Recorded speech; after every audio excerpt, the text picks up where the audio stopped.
Aujourd'hui, on va lire ce papier, Back to Basics, Let Denoising Generative Models Denoise, qui est un papier du MIT, de Tianhong Li et de Kai-Ming He, que j'ai surligné parce que c'est quelqu'un dont le nom est à connaître pour les gens qui font du deep learning, puisque c'est lui qui a inventé pas moins que les ResNet et qui a fait plein d'autres choses qui sont très très intéressantes, qui a inventé du coup la K-means initialization que vous retrouverez dans PyTorch, qui a fait les ResNet V2, etc. Donc vraiment quelqu'un qui a eu un impact et qui collecte aujourd'hui 700 000 citations. Donc quelqu'un de très influent et très important dans le développement du deep learning. Donc ce papier, pourquoi je l'ai choisi ? Je l'ai choisi parce que en termes de génération d'images avec du flow matching ou modèle de diffusion, c'est un petit peu dans la même veine, il remet un petit peu les choses à plat, il représente les choses simplement, et il ramène énormément de simplicité dans la pratique.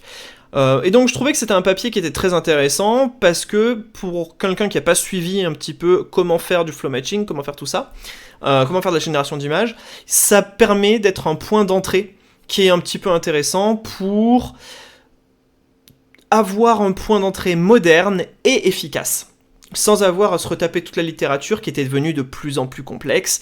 Et donc voilà, là on a vraiment cette simplification massive qui arrive. Et donc, quel est un petit peu l'enjeu de ce papier ? L'enjeu de ce papier, c'est de réussir à générer des images en haute qualité avec un transformer. Alors, pourquoi est-ce que c'est un enjeu ? Parce que jusqu'à maintenant, on utilisait des UNet ou des modèles de diffusion qui étaient très coûteux, genre les diffusion transformers qui étaient assez coûteux. Et eux viennent changer ça. Alors, avant d'attaquer un petit peu plus en détail le cœur du papier, on va contextualiser un petit peu tout ça. Qu'est-ce que c'est que du flow matching ? Qu'est-ce que c'est que de la diffusion ? Qu'est-ce que c'est qu'un UNet ? Qu'est-ce que c'est un transformer, etc. Rapidement. Si vous savez déjà tout ça, je ne vais pas aller dans les détails, mais c'est pour permettre un petit peu de suivre correctement les explications du papier. Donc concrètement, qu'est-ce que c'est que du flow matching ? Le concept du flow matching est relativement simple. Conceptuellement, on voudrait prendre des pixels aléatoires, les passer dans un réseau au fur et à mesure pour extraire une image en fonction de ce bruit aléatoire au début. Comment est-ce qu'on entraîne ça ? Eh bien, on va prendre des pixels aléatoires, prendre une image d'un dataset, aller quelque part entre les deux, et ensuite demander au réseau, on va bien voir, c'est ce que le papier discute, mais plus ou moins d'extraire, on va trouver une méthode d'extraire un petit peu l'aléatoire de cette image pour pouvoir en déduire une image un peu plus réaliste. Et en appliquant cette méthode plusieurs fois, itérativement, eh bien, on va aller de quelque chose qui est clairement des pixels aléatoires à quelque chose qui est clairement une image naturelle. Alors là, je représente une situation d'apprentissage, et donc dans l'apprentissage, effectivement, je prends une image claire, je prends des pixels aléatoires, je prends une image un peu entre les deux, donc si je suis très proche de E, eh bien je suis pleinement aléatoire, si je suis très proche de x0, je suis très très proche d'une image naturelle. Et puis donc, il y a ce vecteur V qui est intéressant, qui va depuis mon image actuelle vers mon image x0. V comme vélocité, et qui représente en fait la direction dans laquelle on doit aller pour débruiter l'image. Ici, en gris, il y a quelque chose qui est représenté, c'est un manifold. Un manifold, c'est un sous-ensemble d'un espace qui a certaines propriétés. Et là, en fait, si on va représenter, ce que ce manifold va représenter, c'est l'ensemble des images naturelles, l'ensemble des images qui ont un sens. Et donc on voit, et ça va être assez intéressant dans la suite du papier, que il y a juste cette bande-là qui vont représenter des images qui ont du sens. Par exemple, si je me déplace un petit peu ici, je vais changer la couleur de la robe du perroquet, ou je vais changer la forme de son bec. Mais si je pars dans une autre direction, eh bien, je vais avoir des pixels qui vont plus du tout ressembler à une image naturelle, des choses qui n'ont aucun sens, ou des choses qui sont très bruitées, ou voilà.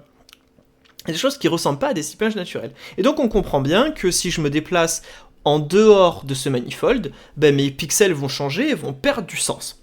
Et on va comprendre aussi que ce manifold, c'est un sous-ensemble qui est extrêmement petit de l'ensemble de toutes les images possibles avec toutes les valeurs de pixels possibles. Donc, ce manifold, c'est quelque chose d'assez important. On va continuer à contextualiser un petit peu le papier. Jusqu'à maintenant, principalement, la génération d'images en haute qualité se fait en passant d'abord par un auto-encodeur. Un auto-encodeur, c'est quelque chose qu'on va entraîner à prendre une image, la passer dans un réseau de neurones, passer sur quelque chose qui a une très faible dimension spatiale, et ensuite un décodeur pour redécoder ça, pour redécoder l'image. En fait, c'est une sorte de compression.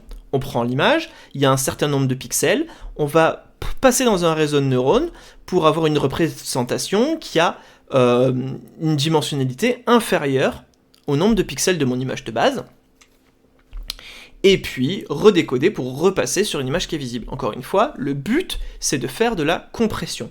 Et on espère, ça n'arrive pas forcément en tout cas, découvrir un petit peu ce manifold dont j'ai parlé avant, mais on en parlera un petit peu plus tard. Ce qui est fait très souvent, quand on veut faire de la génération d'images, c'est qu'on passe par ce qu'on appelle de la diffusion latente. D'abord, j'ai entraîné mon auto-encodeur, qui est représenté ici par mon encodeur et mon décodeur, qui me donne ici cette représentation compressée Z, et en fait, je vais avoir du coup non pas une génération de pixels quand je vais vouloir générer une image, mais je vais générer en fait directement cette représentation compressée que je vais ensuite donner à mon décodeur pour avoir ma représentation en image. Donc je vais travailler dans un espace qui est beaucoup plus petit que l'espace des pixels. La difficulté, ou plutôt ce qui n'est pas vraiment pratique quand on fait ça, c'est qu'on a d'abord la difficulté ajoutée et la tâche supplémentaire d'entraîner cet auto-encodeur, d'entraîner cet encodeur-décodeur vers cet espace compressé ici. Et cet espace compressé, il faut qu'il soit de bonne qualité, il faut qu'il ait des bonnes propriétés, etc. Donc ça nous complique un petit peu la tâche.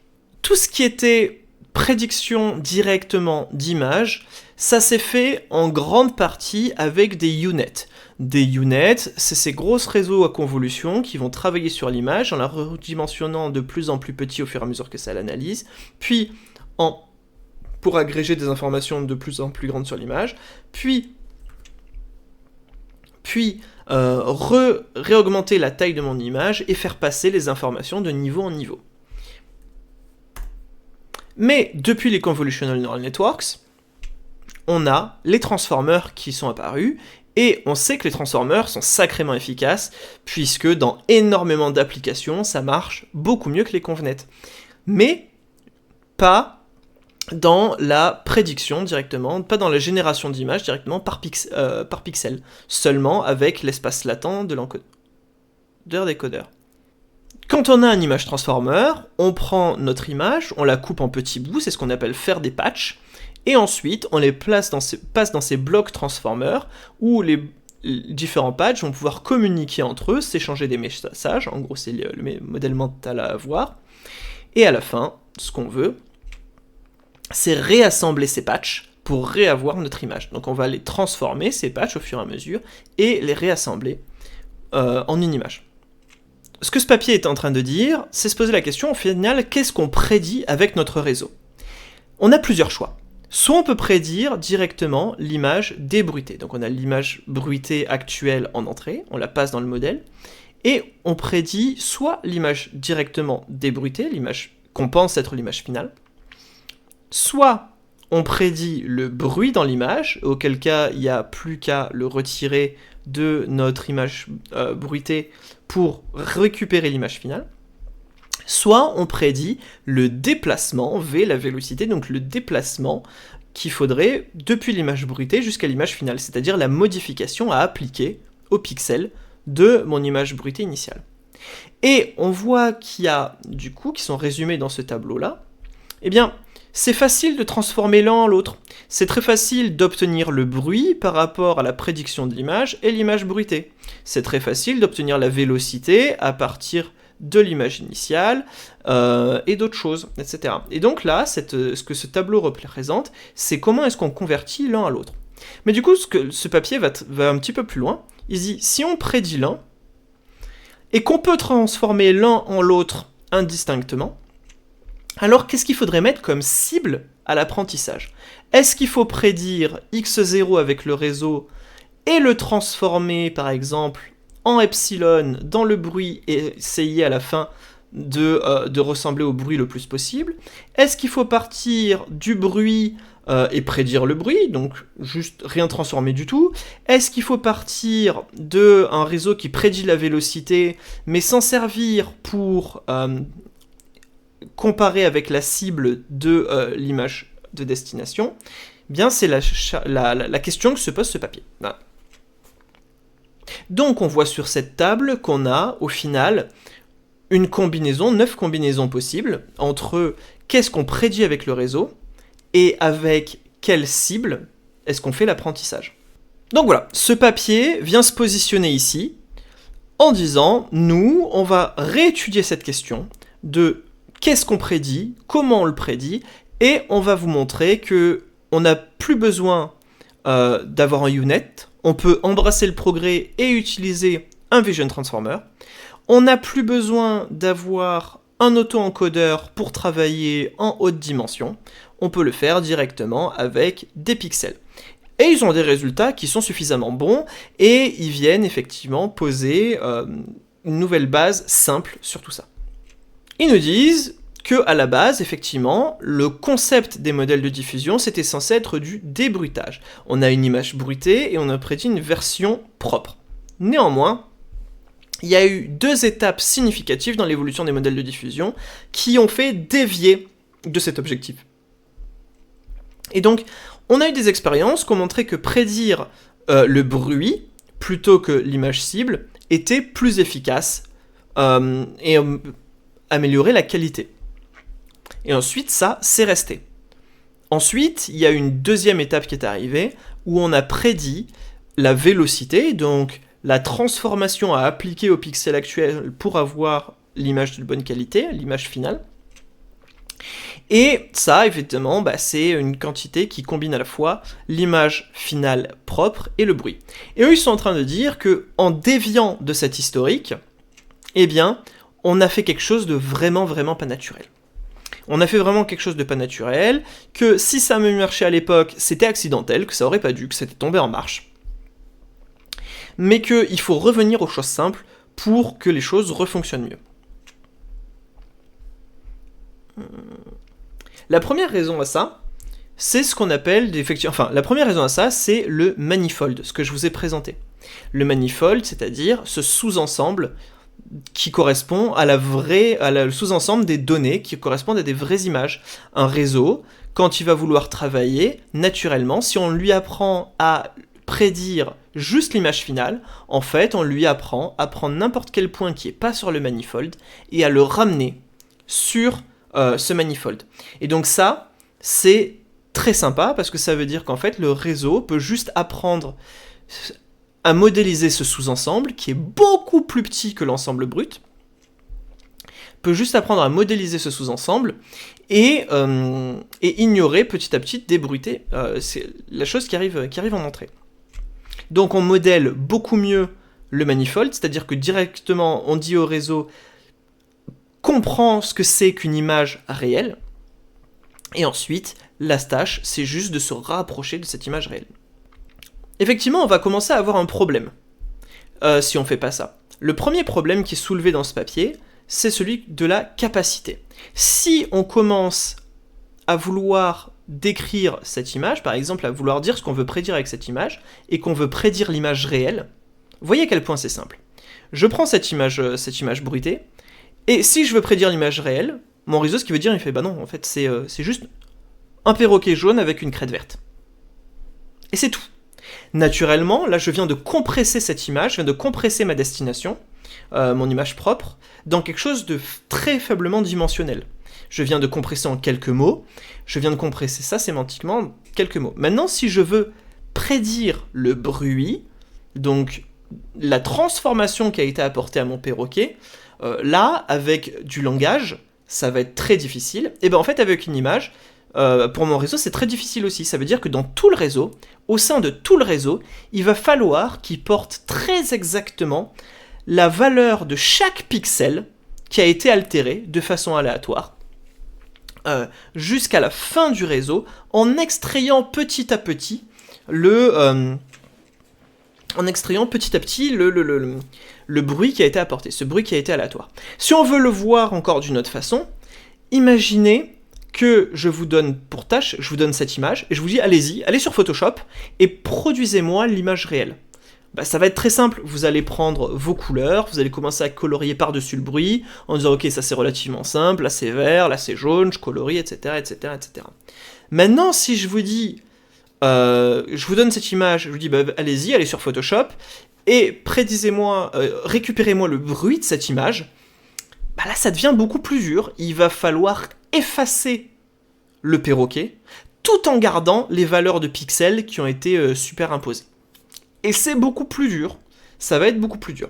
Et donc, ce que dit ce papier, effectivement, c'est que faire autre chose que prédire l'image cible, eh bien c'est totalement contre nature comme ça, parce que ça va totalement à l'encontre de cette transformation très naturelle qui est de rapprocher le point de données du manifold, qui est de compresser l'image, qui est de faire tout ça, et au contraire, de récupérer ce bruit, cette information qui est incompressible, qui est vraiment pas pratique, qui est littéralement contre nature, qui apparaît pas naturellement dans la nature, comparativement à ces images ces images naturelles. Et donc le papier dit faire ça, c'est faux. Ils vont expliquer ça de plusieurs façons. Voilà, ils disent toujours que quand on veut prédire l'image brute, eh bien, il y a juste besoin de retenir cette information à faible dimensionnalité, c'est-à-dire que représente l'image. Et donc ils disent, bah, quand on fait ça, effectivement, nous, notre approche, elle est efficace, on n'utilise pas de tokenizer latent, c'est-à-dire on n'utilise pas d'auto-encodeur, on n'utilise pas de stratégie supplémentaire que juste retrouver la valeur des pixels, donc pas de loss adversarial avec des GAN, pas de loss perceptuel, c'est-à-dire d'avoir un autre réseau additionnel qui va dire ok ce pixel il est quand même très important pour reconnaître l'image donc il faut se concentrer dessus, mais celui-là il est pas très important donc on peut oublier, etc. etc. Donc comme on n'a pas besoin de cette loss perceptuelle, on n'a pas besoin d'un autre réseau qui a déjà été pré-entraîné à faire autre chose, et qui sait quelle partie de l'image est importante. On n'a pas besoin d'un autre réseau qui dit attends, cette image c'est un perroquet, fais confiance, essaye de faire ressembler ça à la représentation d'un perroquet dans un autre réseau, etc. Qui sont des stratégies qui sont couramment utilisées dans les autres stratégies. Voilà. Donc là il nous dit tout de suite, quand on fait les choses naturellement, quand on fait pas des choses contre nature, eh bien on peut faire tomber beaucoup d'artifices pour retomber sur quelque chose de simple, parce que simple, ça marche, parce qu'on n'essaye pas de faire quelque chose qui est totalement pas naturel. Et donc ils nous disent, et c'est très fort, que on peut avoir des patchs qui sont très très gros, et toujours avoir des bons résultats, etc. Ils nous disent aussi que le premier papier qui a fait dévier de cet objectif de débruitage, c'est le papier Denoising Diffusion Probabilistic Models, qui est un papier qui est assez velu à lire, mais qui est absolument important. Et puis, pour eux, leur découverte, ça a été de découvrir que prédire le bruit, dans leur cas, était plus efficace. Alors, pourquoi est-ce que dans ce cas-là, prédire le bruit était plus efficace ? Ce papier-là, moi, me convainc pas véritablement, dans le sens où il vient pas donner des explications de ça. Il me convainc à me dire que prédire l'image maintenant est plus efficace, mais pourquoi est-ce qu'à l'époque de DDPM, eh ben, c'était plus efficace de prédire le bruit ? Là, il m'apporte pas d'explication qui me satisfasse. Donc je suis un peu frustré. Mais on peut faire deux hypothèses à mon sens. La première, qui vont énoncer un petit peu plus tard, c'est que ce papier utilisait des UNet. Et quand on utilise un UNet, effectivement, je l'ai montré, il y a une connexion directement depuis le début du réseau jusqu'à la fin du réseau.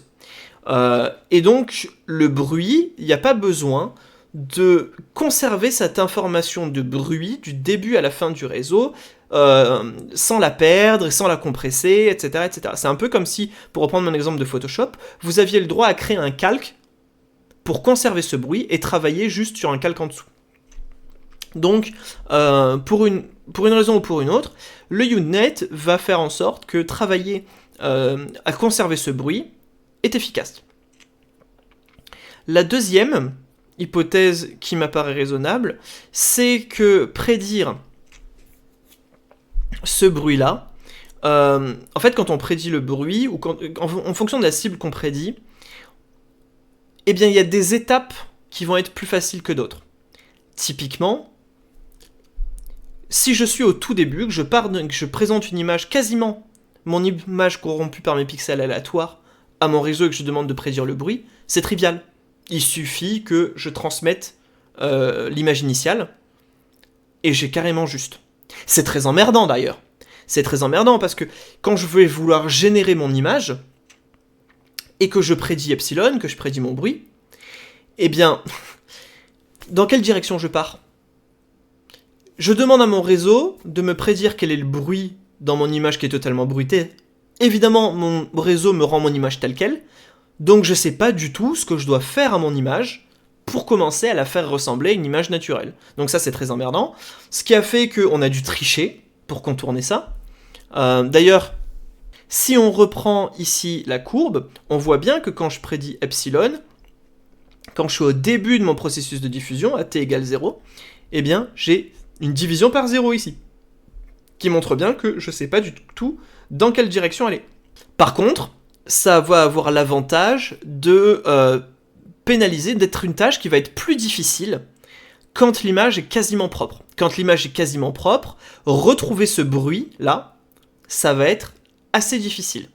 Et donc ça va contraindre le réseau, dès que l'image a commencé à être un petit peu débruitée, au plus l'image est bonne, au plus retrouver ce bruit va être dur, et donc au plus il va falloir que le réseau se concentre dessus. Jusqu'au moment absurde où on va donner au réseau une image qui est quasiment parfaite, on va lui demander de prédire quel est le bruit qui a été appliqué dessus, c'est impossible à savoir puisque l'image est quasiment parfaite, et là le réseau va galérer. Mais donc effectivement, cette hypothèse-là, c'était que, donc la deuxième hypothèse, qui est pourquoi ça marchait bien, c'est que effectivement, dès qu'on a commencé à débruiter un peu, le réseau va devoir se concentrer à prédire vraiment le bruit, et donc va être pénalisé très fort s'il se plante sur des images qui sont presque correctes, mais pas correctes. Et donc là, on va mettre un poids énorme sur le débruitage de la à peu près correcte qualité, sur la bonne qualité. Voilà. Et puis ensuite, on a eu une deuxième idée qui est venue, qui était la V-prediction, et donc là, c'est la prédiction de la modification apportée aux neurones, la modification apportée aux pixels. Et ça, naturellement, c'est très cool. Ça résout nos deux problèmes. Ça résout les deux problèmes qu'on avait avec la Epsilon Prediction, puisque quand je suis au tout début de la diffusion, que mon image est totalement bruitée, ça va me donner une direction pour débruiter, donc j'ai plus le problème initial, donc j'ai plus besoin d'utiliser des tricks. Et au plus je me rapproche de l'image finale, au plus cette transformation appliquée à mon image bruitée pour en faire une image finale est petite, donc V devient petit, on pénalise moins mon réseau, etc. Donc ça a vraiment que des bonnes propriétés, cette V-prediction. Ce qui est très intéressant, c'est que ça fait un moment qu'on faisait du denoising en dehors du contexte de la génération d'images et qu'on avait des denoising auto-encoders. Et ces denoising auto-encoders, c'était utilisé pourquoi justement pour apprendre un manifold, pour essayer d'apprendre ce que c'est une image naturelle, ce qui est après intéressant dans plein de fonctions, ou en pré-entraînement juste un réseau, ce qui n'est pas un objectif très efficace de pré-entraînement, mais l'hypothèse est là. Et donc, en tout cas, on peut s'inspirer de cette littérature et des choses qui ont été faites pour dire que, débruiter une image, c'est un objectif. Et oui, débruiter une image pour retrouver l'image initiale, c'est un objectif qui est très sain, qui a plein de bonnes propriétés, pour apprendre, effectivement, le manifold de faible dimension. Ce que ce papier vient de dire, c'est que on peut réussir à s'inspirer de l'intuition des denoising auto-encoders pour comprendre pourquoi c'est une bonne idée de prédire directement l'image finale dans le cadre des flow matching ou de la diffusion. Donc on continue, et là ils viennent représenter ces hypothèses. Ils disent effectivement, quand on fait directement sur les pixels de la diffusion, c'est compliqué. La plupart du temps on utilisait un UNet, et ça marchait grâce à ces skip connections qui ont une longue portée. Donc vraiment c'est les connexions qui viennent depuis le réseau jusqu'à la fin du réseau, qui permettent de transporter directement le bruit ici. Ils nous disent, en contraste, effectivement, utiliser des vision transformers, qui sont pourtant beaucoup plus efficaces dans la quasi-intégralité de toutes les autres tâches, c'est plus difficile, parce que dès le début, on va faire un patchify, on va prendre des bouts d'images, on va les compresser immédiatement, et on va travailler sur ces petits bouts d'images compressés. Et donc effectivement, là, si vous avez écouté ce que je vous ai dit, prendre ces patchs, les compresser, eh bien on a directement perdu, parce qu'on vient directement de perdre le bruit. Le bruit est incompressible, donc on ne peut pas. Et donc ils nous disent effectivement, quand on a certains cas, ce qu'on a, c'est qu'en fait on a des qui fonctionnent, des modèles de la Vision Transformer qui fonctionnent dans ces cas-là. Eh bien, c'est parce qu'on a des modèles qui sont énormes, et donc la taille des tokens qui va circuler dans le Vision Transformer, finalement, est à peu près de l'ordre de grandeur du nombre de pixels qu'il y a dans le patch. Donc c'est-à-dire qu'on n'a pas de compression à cet endroit-là. Et donc ça va à peu près tomber en marche à ce moment-là. Ils nous disent, quand on essaye de faire de la diffusion en haute dimension, bah là ça commence, donc ça veut dire des images grandes, hein, concrètement, avec des gros patchs, et bien ça se casse la gueule. Ça se casse la gueule quand la dimension par token augmente. Et donc pourquoi ? Parce que quand la dimension des patchs augmente, quand la dimension des tokens, donc des patchs, augmente, eh bien, on va être obligé de compresser le patch, donc de perdre le bruit. Et donc, un petit peu la nouveauté qui va être introduite dans ce papier, ça va être de dire, on n'est pas obligé d'avoir le réseau qui prédit la même chose, donc c'est-à-dire x0, epsilon ou v, que la cible qu'on va lui donner, x0, epsilon ou v, puisque on peut trivialement transformer l'un à l'autre. La prédiction v a plein de bonnes propriétés. Est-ce qu'on peut pas un petit peu s'inspirer de ça ? Voilà. Donc là, le papier résume l'autre table que je vous ai mis sur la slide ici. Donc, qu'est-ce qu'on prédit avec le réseau ? Et avec quelle cible est-ce qu'on essaye de le comparer ? Alors, d'abord, ils viennent véritablement, avec une expérience, nous montrer que on a effectivement un problème. Jusqu'au moment où ils nous l'ont formulé, ils nous ont des arguments théoriques, etc., qui sont très sympas, mais ils viennent nous présenter une expérience qui est très simple, pour nous montrer qu'effectivement, faire autre chose que prédire le manifold, que faire de la X-prediction, est problématique. Et donc ils vont prendre une spirale, comme ça, donc c'est très très simple, hein, c'est une spirale, en très haute dimension, donc là c'est en dimension 2, mais c'est visualisé en dimension 2, mais en fait ils vont prendre cette dimension, cette spirale, en 2D, ils vont la projeter sur plusieurs dimensions, donc 2, 8, 16, 512, et puis ils vont essayer de retrouver, d'apprendre un petit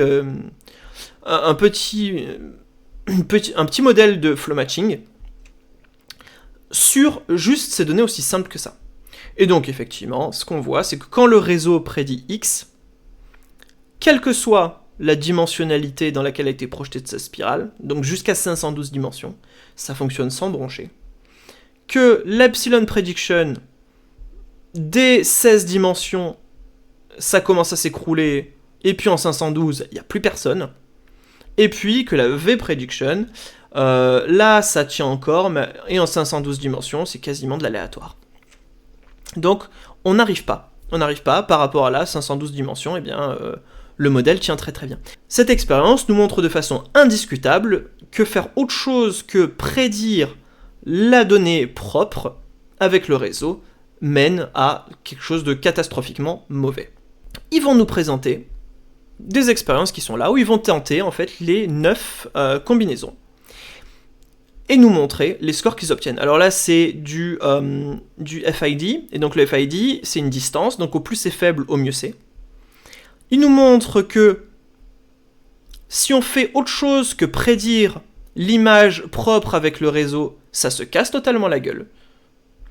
Et que parmi ces prédictions-là, la plus efficace, c'est la cible V.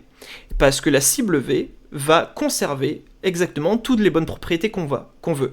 Le réseau prédit une image propre, donc le réseau apprend le manifold, le réseau peut compresser à l'intérieur comme il veut, et on le compare à V pour avoir toutes les bonnes informations qu'on voulait, c'est-à-dire avoir dès le début du processus, quand l'image est totalement bruitée, une direction dans laquelle on va, et puis au fur et à mesure qu'on se rapproche de l'image propre, eh bien une cible qui est de plus en plus petite et qui devient de plus en plus négligeable, et donc quelque chose qui est très intéressant ici.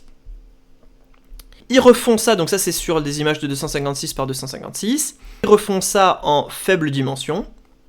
Et ils arrivent à avoir, donc en 64 par 64. Et en plus avec des patchs tout petits, de 4 pixels. Et ils montrent que ça tient encore la route.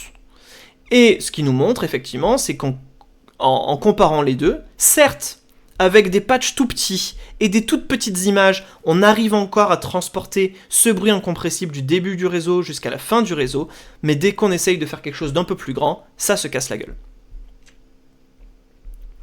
Et puis, le papier va ensuite prévoir plein de choses qu'on pourrait leur reprocher, ou plein d'arguments qu'on pourrait leur opposer, et va les démonter un par un.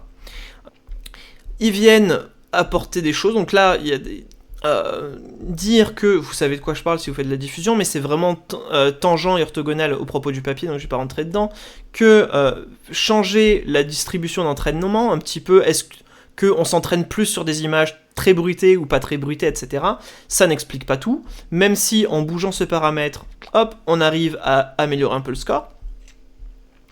Ensuite, bien... augmenter la taille à l'intérieur du réseau pour faire moins de compression, avec eux ce n'est plus nécessaire puisqu'on peut compresser, on a le droit de compresser puisqu'on n'a plus besoin de transporter le bruit. Et même de façon totalement contre-intuitive par rapport aux précédentes approches, que même si on met un bottleneck, c'est-à-dire qu'on vient forcer une compression encore plus agressive, eh bien les scores augmentent encore, puisque le réseau va être obligé d'apprendre à se débarrasser du bruit encore plus rapidement, donc se rapprocher du manifold encore plus rapidement. Et donc ça vraiment c'est très agressif par rapport aux précédentes approches, et ça défend leur point de façon très agressive. Et donc ça permet, au final, à ce papier d'avoir cet objectif qui est d'utiliser juste des transformers simples et même, du coup, avancés. Et donc ils vont récupérer toute la littérature des transformers qui ont amélioré les performances, notamment sur les LLM, etc. Donc d'utiliser Swigglue, RMS norm, Rope, la KQ norm, d'utiliser... Là, ils parlent de class token, mais j'aime plus les voir comme les registres qui ont été montrés dans les Vision Transformers. Et montrer au fur et à mesure qu'à partir d'une baseline, au fur et à mesure qu'on rajoute ces améliorations-là, eh bien, le FID descend, passe de 6 à 5 à 4, et donc la qualité d'image augmente au fur et à mesure que notre architecture devient meilleure, ce qui est tout à fait naturel. Autre chose qui est super intéressant qu'ils arrivent à montrer, c'est que si on veut générer des images en plus haute dimension, eh bien, on peut utiliser des tailles de patch de plus en plus grandes plutôt que d'avoir plus de patchs plus petits. Donc en gros, autant de patchs, quelle que soit la dimension, juste des patchs plus gros. Et ça, c'est très intéressant, parce que ça veut dire que grosso modo, ce n'est pas plus cher en termes de calcul de générer des images plus grandes. Ça, c'est vraiment extrêmement agressif. Ça, c'est vraiment très très intéressant et très important comme résultat à mon sens. Générer une image de 256 par 256, ça va pas être plus coûteux que générer une image de 512 par 512 ou de 1024 par 1024. Ça, c'est vraiment, vraiment très impressionnant. Voilà. Et on est là, et donc on montre qu'ils utilisent une patch size de plus en plus grande pour toujours un même nombre de patchs, et le FID est toujours très très bon. Ça, c'est très intéressant. Et le calcul, du coup, augmente à peine à chaque fois. Ça, c'est vraiment très intéressant. Voilà, donc ce que ce papier vient nous dire, c'est que le bruit est différent de la donnée naturelle, le bruit est incompressible, c'est totalement contre nature pour un neural net qui veut, lui, faire de la compression, qui est designé pour ça, et que les neural nets n'ont pas une bande passante qui est infinie, et que leur capacité est bien faite pour modéliser la data et pas le bruit. Ils nous disent effectivement ils sont très modestes.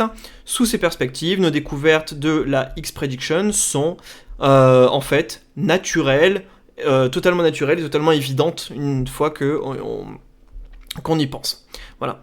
Et donc effectivement, ils prennent une approche minimaliste, une approche qui ne fait appel à rien d'autre, pas d'astuces, rien de toutes les choses compliquées qu'on fait jusqu'à maintenant, et donc ils peuvent enlever tous les biais spécifiques au domaine, les architectures de diffusion, les architectures de flow matching, etc. étaient devenues très différentes des transformers standards qu'on va utiliser dans les LM, etc., etc. Ils disent, on n'a plus besoin de tous ces biais inductifs, on n'a plus besoin de tout ça, parce que on peut laisser le modèle faire des choses qui sont naturelles pour lui.